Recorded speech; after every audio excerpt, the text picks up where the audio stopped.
Jdeme se ptat lidí, jestli mě znají. A potom jim dáme Robuxy. Ten, kdo řekne ano, dáme mu 5 Robuxů. No nic, vidím tady nějakého kluka, tak se ho jdu zeptat. Hej, kluku! Aha. Ano? Znáš mě? To jsi ty ta Vivinečka? Jo! No, tak to jsem nečekala, že hned na první pokus. Tak jo, dostáváš 5 Robuxů. Jo, díky. Teď mám 559. Dík, čus. Čau. Tak jo, jdeme se zeptat dalších.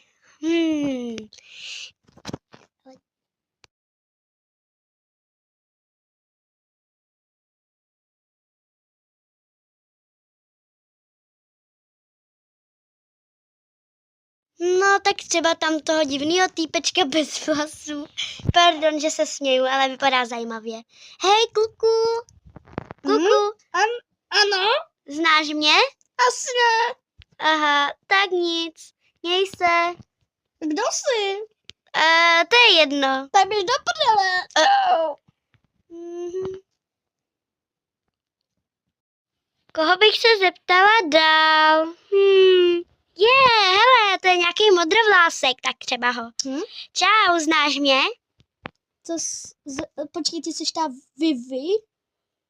Nečka? Jo. Jupi, já tě znám, ty jsi ta nejlepší youtuberka. Jo. A ještě bych chtěl něco říct. Dobře. Jestli máte rádi svoji rodinu, dejte like a odběr. Čau. Dobře, papa, dostáváš 5 Robuxů. Díky. Měj se. Ahoj. Ahoj. Jo, jdeme najít někoho jinýho. Hele, holka. Ahoj, znáš mě?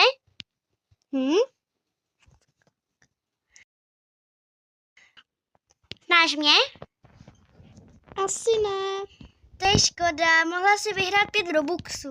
To neva, já ti je stejně dám, pokud dají lidi aspoň 1 like, tak dostaneš 5 Robuxů a i tak.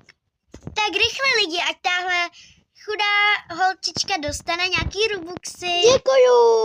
No, není Dávejte like a odběr. No nic, tak dnešní video končí, papa.